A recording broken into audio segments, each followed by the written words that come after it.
Welcome to black board.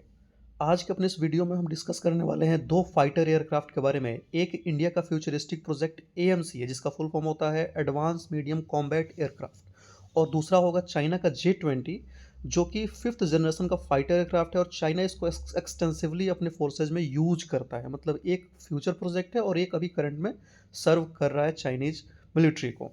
दोनों को comparison करेंगे। क्यों कर रहे हैं? क्योंकि आपको पता है कि इंडिया का मेन फोकस पाकिस्तान नहीं है, इंडिया का मेन फोकस चाइना है, और उसको काउंटर करने के लिए हम ये चीज़ें कर रहे हैं। तो कहाँ पे ये ठहरता है, इस चीज़ को थोड़ा देखते हैं। चलिए शुरू करते हैं, बेसिक इन्फॉर्मेशन की बात करते हैं। तो इंडिया का एएमसीएम मल्टी रोल है, मतलब एक साथ बहुत सारे पर्पस के लिए इसका यूज किया जा सकता है। जैसे कोई डिजास्टर होता है वहाँ भी कर सकते हैं, कोई रेकी मिशन हो वहाँ भी कर सकते हैं, डॉग फाइट में, सब चीज़ में इसका यूज कर सकते हैं। जबकि J-20 स्पेशली एयर सुपेरियोरिटी को लेकर डिज़ाइन किया गया है, डॉग फाइट वगैरह में ये उस हिसाब से इसको डिज़ाइन किया गया है।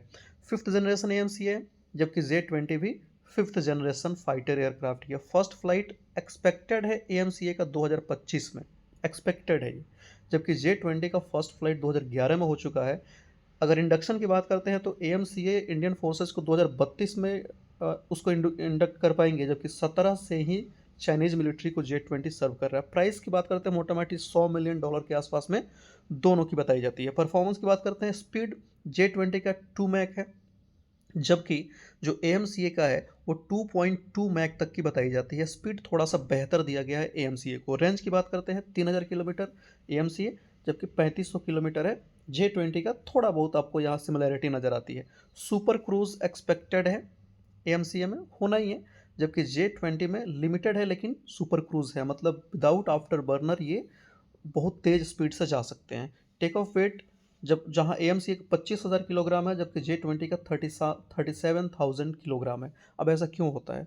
इंडिया को कंपैरेटिवली हल्के फाइटर जेट चाहिए, क्योंकि हमको लद्दाख जैसे माउंटेनियस रीजन में फ्लाई करना होता है। हमको कंपैरेटिवली हल्के चाहिए, जबकि चाइना को सिर्फ इंडिया के लिए नहीं बनाना है। चाइना को यूएस को भी देखना है, जापान को भी देखना है, नॉर्थ कोरिया को भी देखना है, सॉरी साउथ कोरिया को भी देखना है, फिलीपींस को भी देखना है।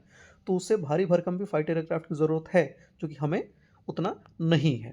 स्टेल्थ की बात करते हैं तो ऑफ कोर्स फिफ्थ जनरेशन है, तो दोनों के दोनों स्टेल्थी है, मतलब दोनों के दोनों रडार पर डिटेक्ट जल्दी नहीं हो पाते हैं। रडार भी दोनों में एक ही जैसा आपको नजर आता है। जबकि एवियोनिक्स की बात करते हैं तो इलेक्ट्रॉनिक्स वॉरफेयर में कहीं ना कहीं आपको एएमसीओ के एक एस दिखेगा। एआई, सेंसर फ्यूजन, सब कुछ यहाँ देखने को मिलता है। डेटा इंटरलिंकिंग थोड़ा ज़्यादा है, एआई का यूज़ थोड़ा ज़्यादा अच्छे ढंग से किया जाने का प्लान है एएमसी में। एट लास्ट क्या होगा ये बाद की बात है, लेकिन ऐसे प्लानिंग है फिलहाल के लिए, तो यही कह सकते हैं। इंजन की बात करते हैं, दोनों ट्विन इंजन है, लेकिन एएमसीए में G414 यूज किया जा रहा है, जो कि दुनिया का सबसे बेहतरीन फाइटर जेट का इंजन माना जाता है। जनरल इलेक्ट्रिक का यूएस मेड ये है, जिसको इंडिजिनसली हम इंडिया में ही डेवलप करेंगे। ये इसका प्रोडक्शन होगा। ये बहुत बेहतर इंजन माना जाता है। जबकि थ्रस्ट की बात करते हैं तो मतलब एक्सपेक्ट है कि एएमसीए में होगा। मनूवरेबिलिटी बहुत बड़ी चीज़ है ये, कि हवा में कितने बार गोते मारता है, कितनी तेज़ी से कर सकता है ये। तो दोनों में ये है, J-20 में भी है और आपको एएमसी में भी देखने को मिल जाता है। मिसाइल्स भी आपको डिफरेंट टाइप के, short range, visual range, beyond visual range, ये सभी टाइप के मिसाइल्स आपको देखने को मिलेंगे। जो J-20 है ये प्राइमरली बनाया गया है बियॉन्ड विजुअल रेंज कॉम्बैट के लिए, जबकि जो एएमसी डिज़ाइन किया जा रहा है वो एयर और ग्राउंड अटैक के लिए इसको ज़्यादा अच्छे से डिज़ाइन किया। ध्यान रखिएगा एएमसी में 14 हार्ड पॉइंट्स दिए गए हैं, जबकि एएमसीए भी सॉरी एएमसीए में 14 हार्ड पॉइंट्स दिए गए हैं, जो इसको बनाता है बहुत ही डेडली। इसमें बहुत सारे आप यूज़ कर सकते हैं मिसाइल्स को। ध्यान रखिएगा J-20 2017 से सर्व कर रहा है और 2032 में हमारा एएमसीए सर्विस में इंडक्ट होने के मतलब ऐसे आसार नज़र आ रहे हैं। ध्यान रखिए ऑलरेडी 15 साल का डिले है। तो 15 साल बाद अगर एएमसीए J-20 का टक्कर का हो रहा है, तो फिर हमें सोचना पड़ेगा कि शायद हम थोड़ा पीछे रह गए।